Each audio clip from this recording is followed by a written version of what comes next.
Saya kasih tahu, cara manusia sejati dengan manusia palsu mencari kehidupan beda. Beda apa beda banget? Beda. Kenapa semar berkulit hitam? Ini simbol orang yang bekerja keras di bawah terik matahari. Nah, ada dua matahari. Satu matahari jasmani, satu matahari ruhani. Jadi semar itu simbolisasi dari kinerja. Simbolisasi dari semangat. Semangat untuk bekerja.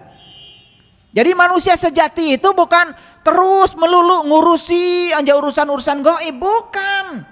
Manusia sejati itu yang sudah ancrup ke alam dunia, memiliki daya guna dalam kehidupannya. Makanya dia itu diwujudkan dengan kulitnya warna hitam, terbakar sinar matahari, cicing we di imah. Tanu cari cing di imah lain semar. Hayo we ngagelis. Sieun hideung cenah. Ya nggak apa-apa, tetapi apa gunanya Anda? Ngerti maksud saya? Turun ke bawah, turun ke bawah. Nanti saya jelaskan. Saya mau menjelaskan hari ini ilmu tertinggi. Nanti saya jelaskan sebentar lagi. Jadi kulitnya hitam itu menggambarkan dia terbakar sinar matahari karena dia itu penuh semangat, energetik, memiliki kinerja yang tinggi. Orang yang sudah mengenal jati dirinya, dia tahu datang ke dunia bukan untuk ngurusi akhirat. Datang ke dunia memayu hayuning bawono, nguruskeun dunia.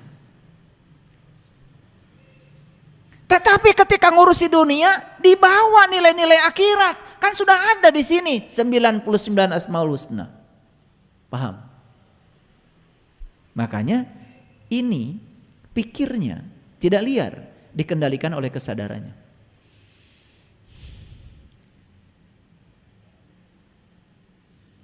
Nah, warna hitam pada tubuhnya Semar juga melambangkan tentang simbol dari tanah. Makanya tanah, bumi itu disimbolkan dengan warna hitam. Oke, saya mau jelaskan dulu ada 4 tahapan ilmu. Lihat ya. Yang pertama, tahapan ilmu yang pertama disebut saepi geni, disebutnya api. Gambaran manusia yang baru belajar ilmu. Nah ini lihat saya. Biasanya kalau orang baru belajar ilmu,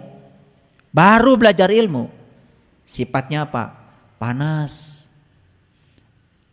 emosian, dikit-dikit debat.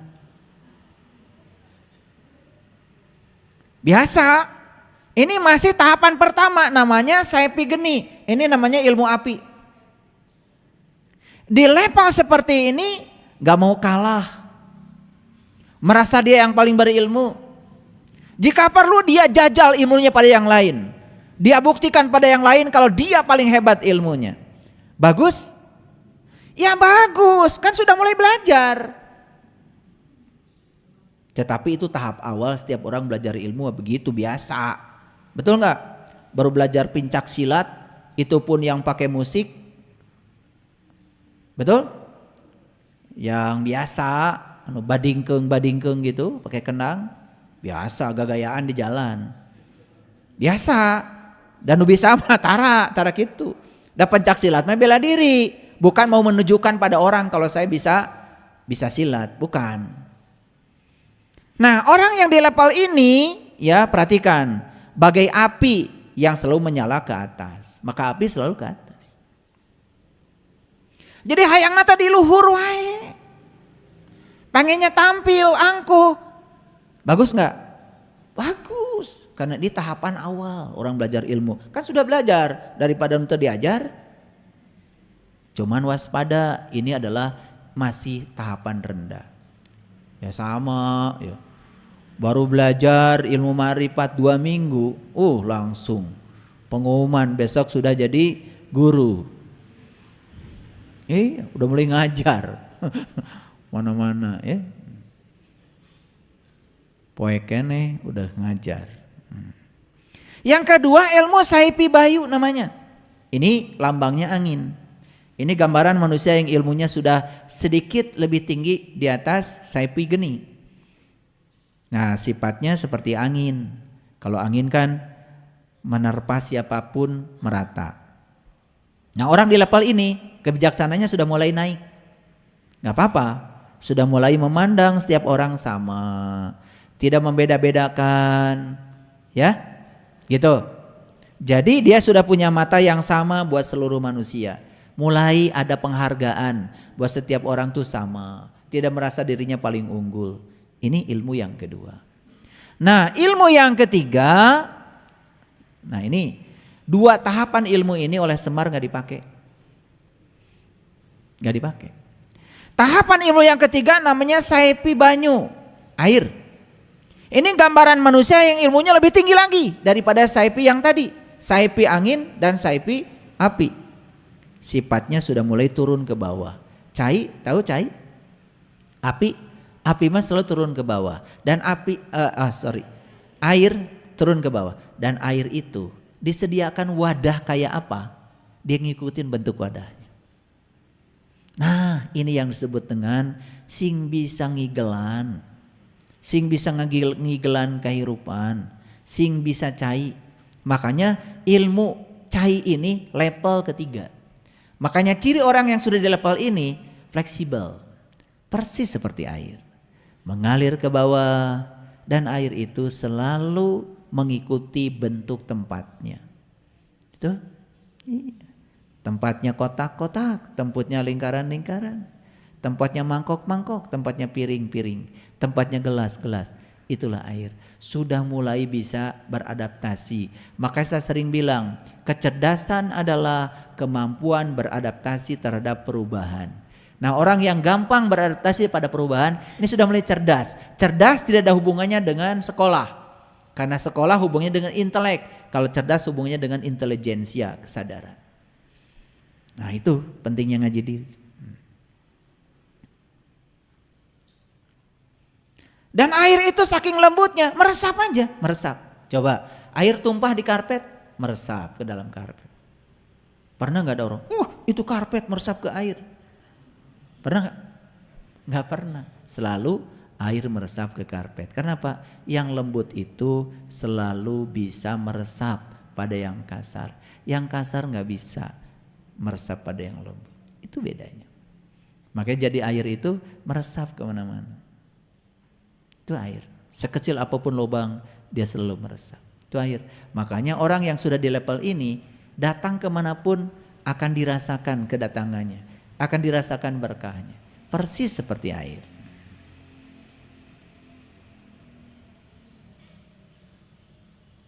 Nah, ilmu tertinggi, ilmu tertinggi namanya ilmu bumi, disebutnya tanah.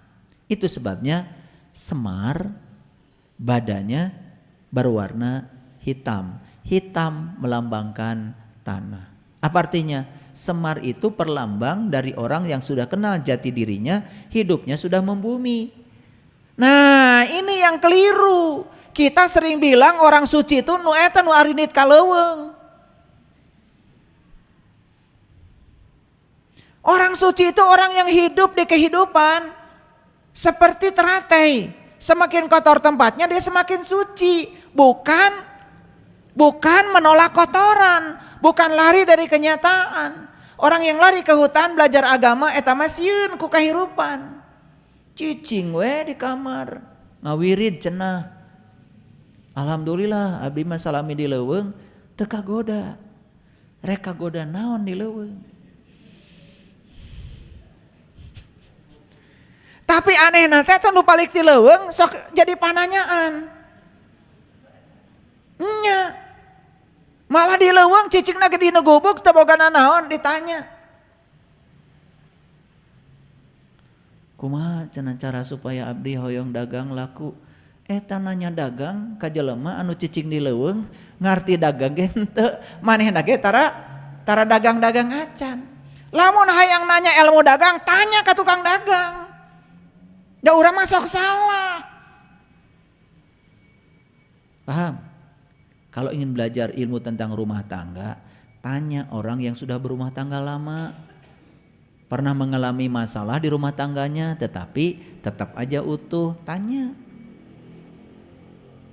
Ieu mananya anu can kawin. Da balik ti leuweung teh kumaha teu nyambung. Nah, ilmu yang paling tinggi namanya ilmu bumi, namanya ilmu tanah. Jadi perhatikan saya. Siapa orang yang paling tinggi ilmunya adalah orang yang sudah membumi.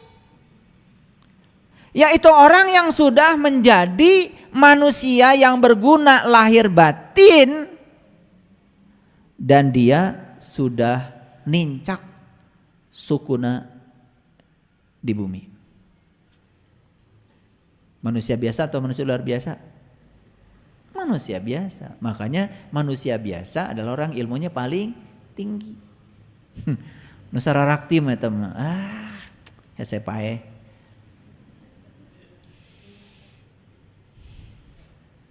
Saya udah belajar ilmu-ilmu gitu, gak ada artinya. Mari kita lihat sifat tanah sekarang. Jadi ilmu yang tertinggi namanya ilmu bumi, ilmu tanah. Apa sifat tanah? Satu, sifat tanah mah diam. Betul? Kecuali kalau longsor. Sifat tanah mah cicing. We. Api gerak, air gerak, angin gerak. Ari tanah cicing we tanah.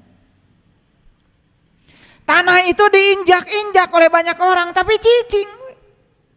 Makanya orang yang sudah membumi ilmunya tinggi, sudah mencapai puncak ilmu yang tertinggi, ilmu bumi, diinjak, dihina, di apa? Cicing.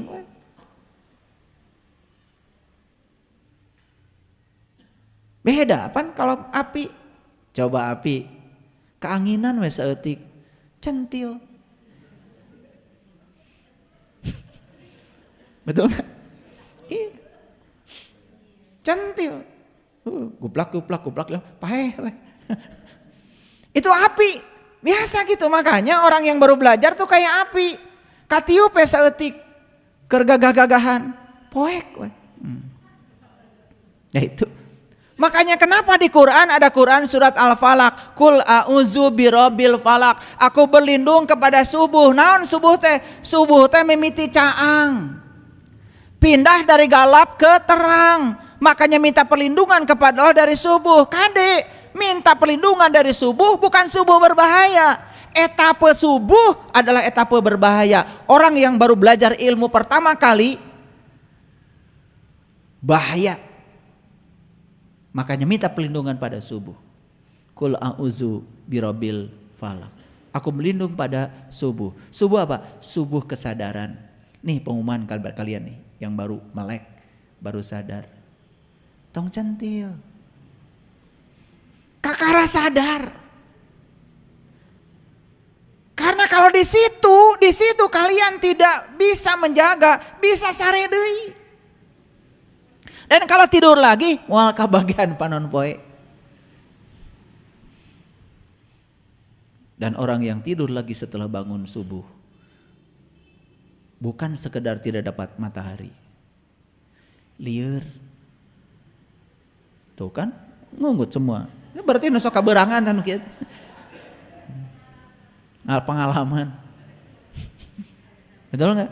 Iya. Makanya saya suka heran aja lihat orang sudah bangun pagi sare deui, heran saya. Nah teu lieur kitu eta sare wae.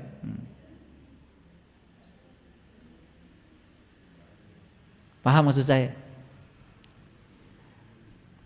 Ini ngerti nggak dari tadi saya bicara?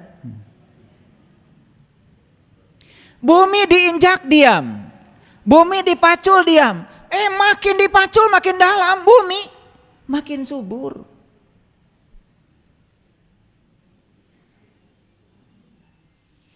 Cangkul, cangkul, cangkul yang dalam, menanam jagung di kebun kita. Ambil cangkulmu. Itu kan? Ingat lagu itu? Itu lagu Ma'rifat. Cangkul yang dalam maksudnya apa? Kesini nyangkulnya. Nih, cangkul yang dalam, cangkul yang dalam. Makin dalam nyangkulnya, nanam apapun subur, ranum. Buah kesabaran, buah kebijaksanaan, buah kearifan, buah kecerdasan, ranum. Ini nutar macul. Betul? Iya, makanya lir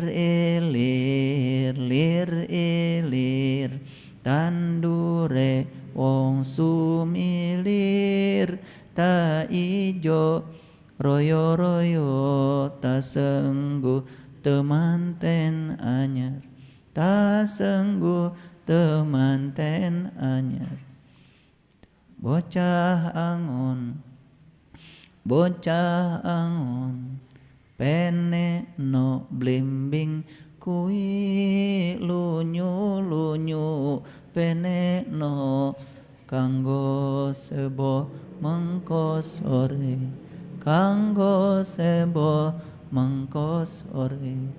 mumpung padang rembulane ya mumpung padang mumpung caang ya. Bumi itu tidak marah walau manusia merusaknya. Bumi tidak marah walaupun manusia semena-mena kepadanya. Ini ciri orang yang sudah mencapai ilmu bumi. Makanya orang yang sudah kenal jati dirinya anteng aja. Maaf ya, yang masih tersinggungan, masih baperan, masih sedih, masih liar kene keomongan batur, can kemana-mana, jika sene letik, aya we angin ngagalbrug, pat, gitu, kade, pepeje, ulah poek deui, paham? Bumi tidak sombong walaupun memiliki banyak jasa. Betul? Makanya kita di Quran dikatakan manusia aku ciptakan berasal dari tanah. Tidak ada kata-kata di Quran diciptakan dari sene, tidak ada diciptakan dari air, tidak ada di Quran diciptakan dari angin. Walaupun pada dasarnya tubuh kita ini terdiri dari 4 unsur. Unsur api ada dari matahari, unsur udara ada, unsur air apa. Tapi Allah mengatakan, aku ciptakan manusia dari tanah. Saya dulu ketika belajar, pusing ya belajar. Nah Allah teh bilang aku ciptakan manusia dari tanah. Apaan mun tanah wungkul mah wah jadi. Karena harus ada airnya, harus ada udaranya, harus ada mataharinya. Nggak ada matahari, walaupun petani sudah macul dalam-dalam, bibitnya sudah ditabur, mual jadi. Oh, saya baru paham sekarang. Leluhur kita itu luar biasa. Makanya itulah badannya semar warna hitam, melambangkan itu. Sudah mencapai puncaknya ilmu. Gitu. Paham sampai di sini? Makanya kenapa tanah itu disebut ibu pertiwi? Ku lihat ibu pertiwi sedang bersusah hati, air matanya berlinang, mas intanya terkenang. Nih ibu pertiwi kita ini sekarang, ibu kita yang melahirkan kita, dunia ini sekarang sedang menangis. Terkenang dengan Mas Intan yang dirampok oleh manusia setiap saat, digali habis-habisan, dan manusia tidak mau mengembalikan kepada alam untuk menjaga keseimbangan. Makanya bumi sekarang semakin lambat rotasinya. Dan teman saya di astronomi mengatakan bumi mengelilingi matahari pun sudah melambat. Jadi evolusi bumi sudah melambat. Bisa jadi nanti siang dan malam tidak 24 jam lagi.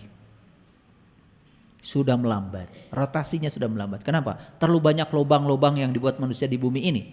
Akibatnya dia menghambat rotasi.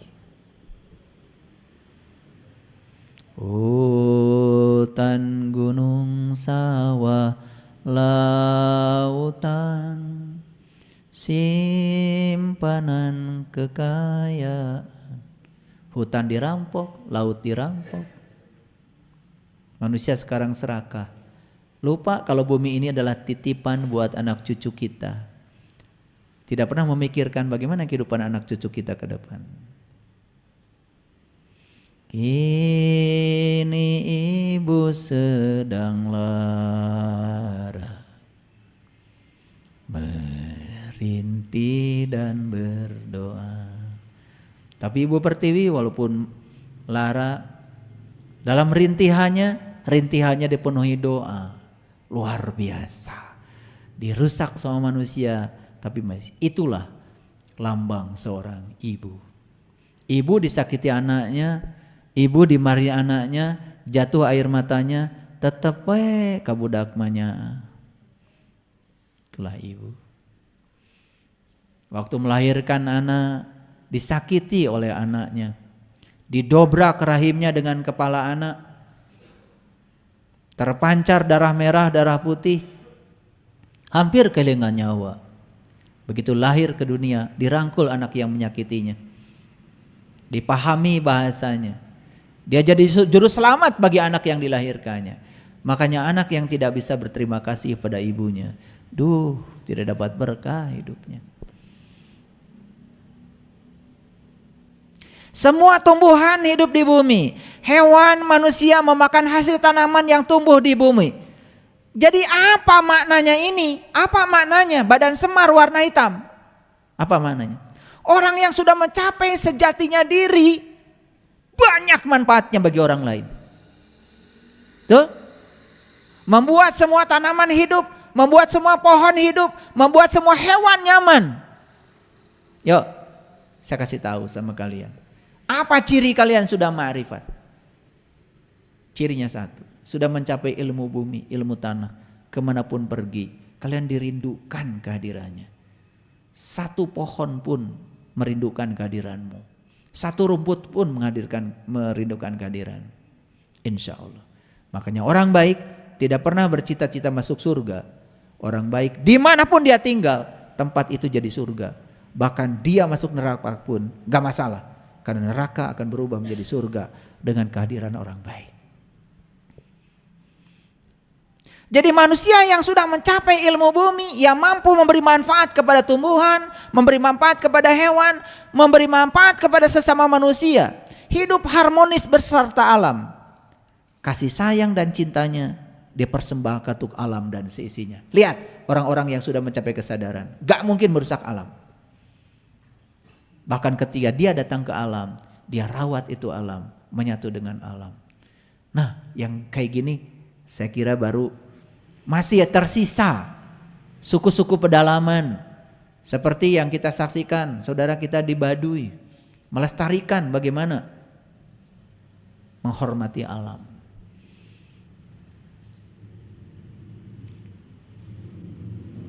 Jadi ngerti sekarang kenapa kulit semar warna hitam, ngerti? Oke. Sekarang kita bahas wajah semar, warnanya putih berseri. Maka di Quran dikatakan, pada saatnya akan ada orang-orang beriman yang wajahnya putih berseri. Jadi orang beriman itu wajahnya putih berseri. Makanya lucu kalau ada orang membuat semar, warna wajahnya aneh, harus putih. Karena leluhur kita memberikan lambang itu. Apa maknanya? Menggambarkan kolbu dan pikiran yang bersih. Itulah cerminan orang yang sudah bersih di dalam, wajahnya bersih. Penuh persahabatan, enak dipandang, senyumnya menarik, kata-katanya membuat orang lain selalu rindu. Itulah. Makanya untuk bisa membersihkan kolbu dan pikiran diperlukan perjuangan lahir dan batin. Salah satunya adalah wudu dan sholat. Nih, jangan salah arti. Wudu artinya apa? Berpisah. Sholat artinya apa? Menyatu. Berpisahlah dengan segala sesuatu selainnya. Menyatulah dengan dia. Siapa yang sudah semar, syahadatnya betul, elingnya sudah sah, ya, mengenalnya sudah benar, ya, apal ke jati diri, rasanya sudah hidup, sudah semar, maka wajahnya putih berseri, dirindukan semua orang. Wah, kalau begitu mulai besok wajah saya mau dikasih warna putih aja biar kayak Semar. Bukan itu maksud saya, ya. Putihkan wajahmu dengan amalanmu. Putihkan wajahmu dengan akhlak muliamu. Gitu. Jadi putih itu adalah lambang dari apa tadi? Lambang dari cahaya. Dalam putih ada semua warna. Jadi orang yang sudah putih, sudah suci, menerima semua perbedaan, menerima semua warna. Jadi ya, wudu itu syariatnya membersihkan lahir dari kotoran najis, hakikatnya membersihkan batin. Perhatikan saya, karena tubuh kita tidak akan pernah bisa disucikan. Air kencing di dalam, kotoran juga di dalam. Betul?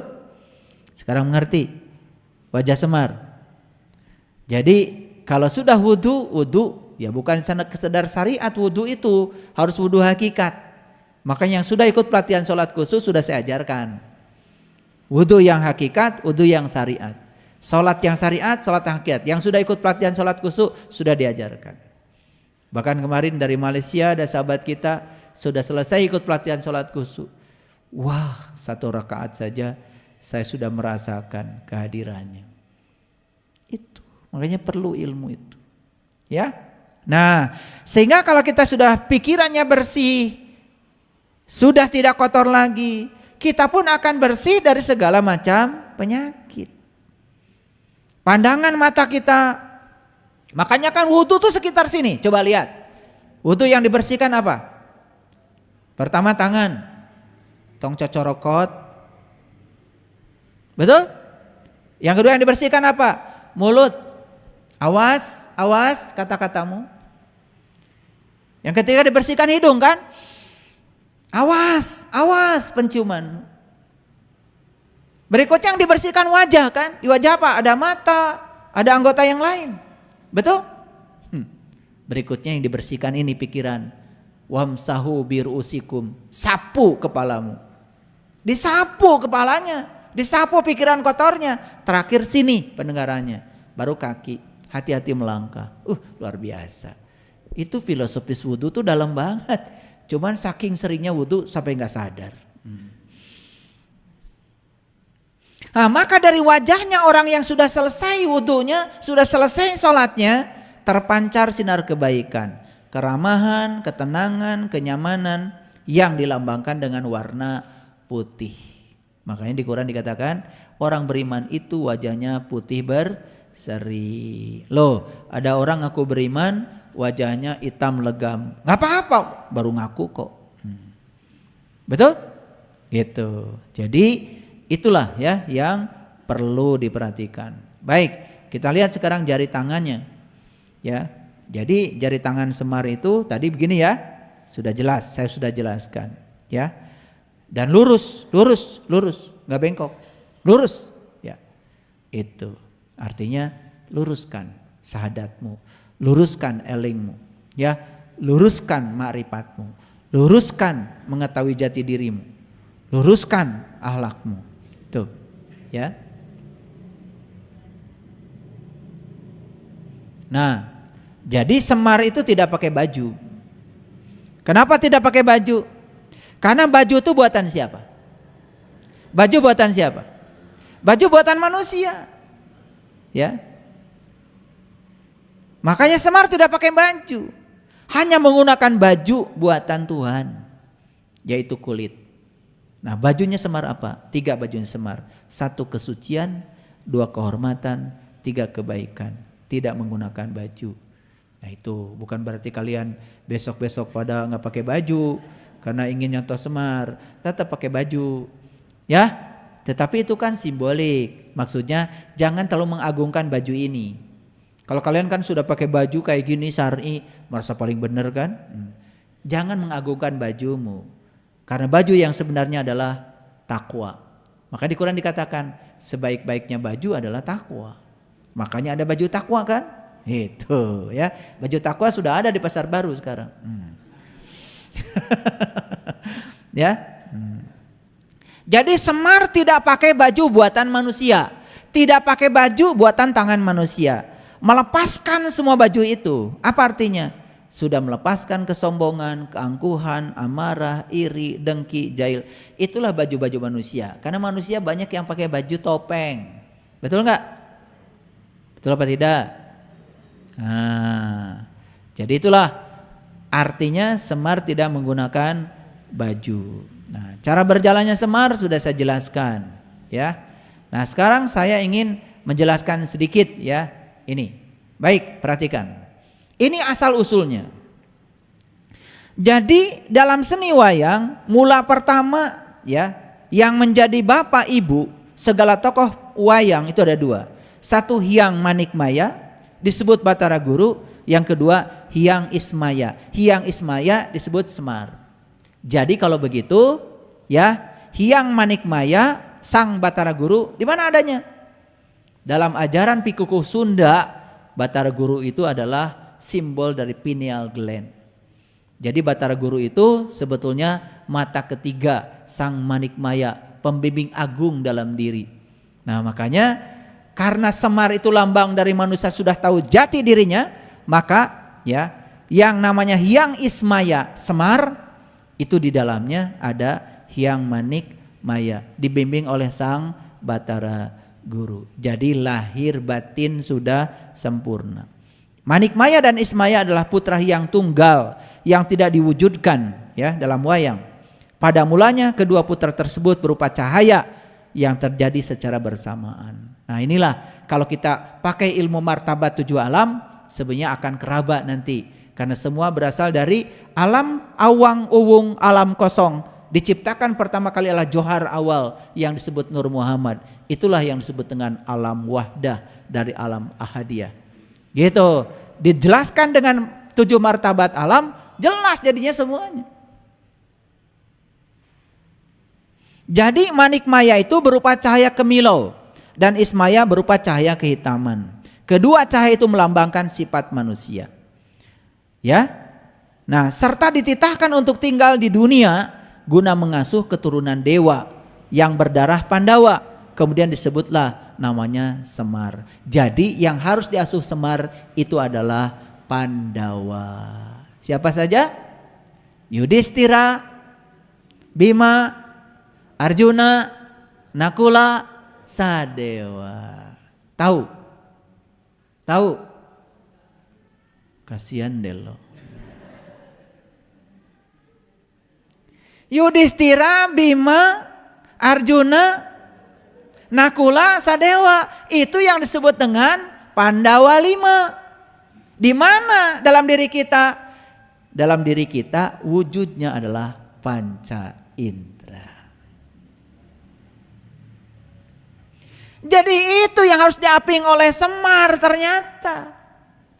Makanya begitu Semar itu sudah tahu jati dirinya, ketika manusia sudah menjadi Semar, sudah syahadatnya benar, elingnya benar, ma'rifatnya benar, apal jati dirinya benar, rasanya sudah benar, sudah bless Semar jadi manusia sejati, maka dia akan terang benderang sang Manikmayanya. Batara Gurunya hidup dalam dirinya. Nah, Batara Guru yang hidup dalam Ismaya ini, itu tugasnya adalah ngaping 5 Pandawa. Mana yang 5 Pandawa? Yang harus diaping oleh kita itu 1 penglihatan, 2 pendengaran, 3 penciuman, 4 pembicaraan, yang kelima adalah perasa. Disebut saja panca indera, itu yang disebut dengan Pandawa 5. Makanya musuhnya Pandawa adalah Kurawa. Karena di sini ada Pandawanya, di sini juga ada Kurawanya. Di sini ada Pandawanya, ada Kurawanya juga. Di sini ada Pandawa, ada Kurawanya. Makanya setiap hari kita berperang terus. Disebut perang Baratayuda. Siapa yang akan menang? Pandawa, kalau diaping selalu oleh sang Batara Guru.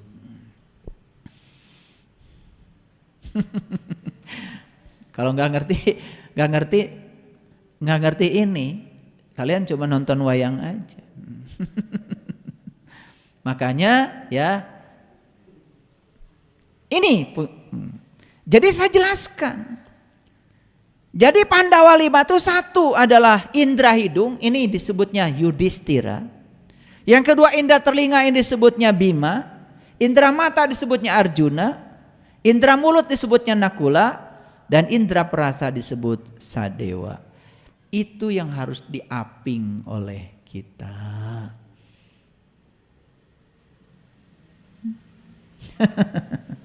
Hebat ya leluhur kita bikin simbolik.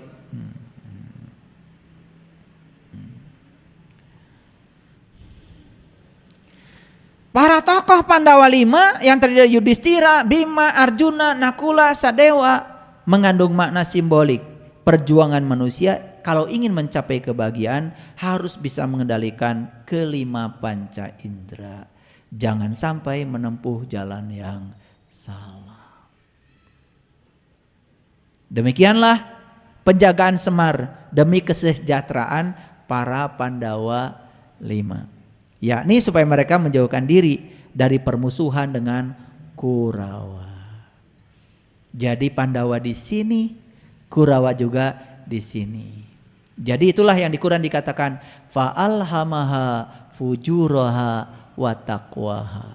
Jadi fujur itu Kurawa, takwa itu adalah Pandawa. Makanya harus tahu takwa yang sebenarnya. Kalian tahu takwanya cuman yang selama ini dikatakan orang, gak jelas. Ya. Nah, lanjutkan sedikit lagi. Maka Pandawa 5 dan Kurawa pun tidak henti-hentinya berperang. Peperangan, ya, pada peperangan yang penghabisan, perang Batarayuda, dan pemenangnya adalah Pandawa. Saya berulang kali mengatakan, apa yang menyebabkan Pandawa menang berperang? Karena Pandawa dengan Kurawa sama-sama gurunya Krishna. Pandawa minta Krishnanya, Kurawa minta senjata dan tentaranya. Itulah kesalahan kita selama ini. Pada Tuhan kita minta rezekinya, minta ilmunya, minta kekuatannya. Orang yang cerdas pasti minta Tuhannya. Jadi siapa yang meminta Tuhannya, maka dia akan dapat semuanya. Laisa alaikum junahun antabtagu fadlan mirabbikum. Faiza afadtu min Arafah fazkurullah indal masyaril haram. Makanya siapa yang sudah masuk ke Arafah, maka dia bisa mengingat Allah indal masyaril haram, di aras yang suci. Di dia ingat teh, sanes di dia. Gitu. Nah, jadi sedikit lagi.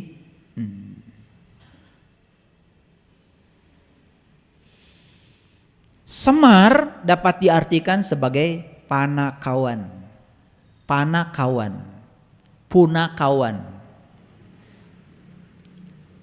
Punakawan itu artinya apa? Abdi. Pana ternyata artinya tahu dalam bahasa Sanskerta. Kawan itu teman. Jadi panakawan itu orang yang tahu teman. Jadi panakawan berarti tahu akan kepentingan teman, tahu akan kepentingan umum. Makanya coba pidatonya Semar selalu saja untuk masyarakat, untuk negara, untuk umum. Semar gak pernah pidato buat kepentingan dirinya. Makanya wejangan Semar kepada kelima putranya itu selalu tentang bagaimana cara membaktikan diri pada negara Astinapura itu. Hebat ya. Mau jadi Semar? Mau jadi Semar? Baru mau sekarang, kemarin-kemarin gak mau.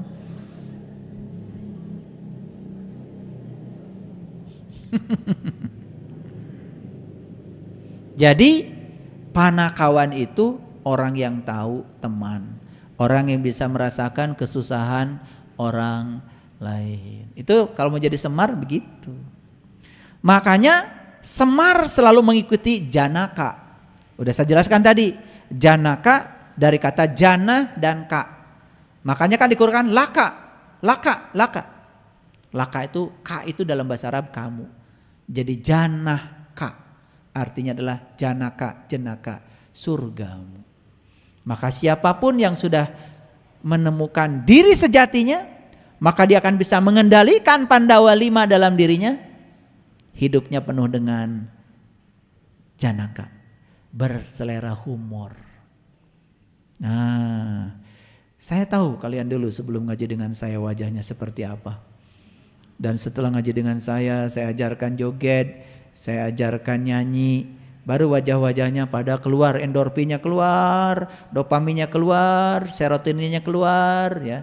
Dulu ketika ketemu saya, wajahnya adrenalin semua. Ya, kalau adrenalin semua kan serem, betul nggak? Serem. Dulu saya kalau bicara sama kalian juga mikir-mikir dulu, serem. Kalau bicara begini kesinggung nggak ya? Gitu. Karena yang menyeramkan itu ya memang harus hati-hati. Tapi sekarang setelah kita tahu, saling mengenal, sudah lumer, sudah semuanya, sudah cair. Kadang-kadang saya menasehati dengan cara bergurau, nggak sakit hati. Malah sekarang pada seneng kalau diomelin.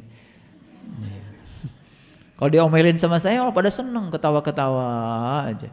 Mau yang tua, mau yang muda. Luar biasa. Hari ini kita dapat pelajaran. Pelajaran yang paling penting apa? Yang paling penting adalah berhenti pergi. Maka kita akan tiba. Ketika kita berhenti pergi, maka kita akan tiba. Sudah, hidup mengalir saja. Ikuti saja tarian semesta. Lambat tetapi bergerak lebih bagus daripada diam. Pada ruang dan waktunya kita akan mencapai. Jangan terbedaya oleh pikiran, karena pikiran itu selalu saja tergesa-gesa, selalu menarik kita ke depan. Nikmati hidup saat ini, di sini, sekarang. Shadaqallahul adzim, barakallahu li wa lakum. Assalamualaikum warahmatullahi wabarakatuh.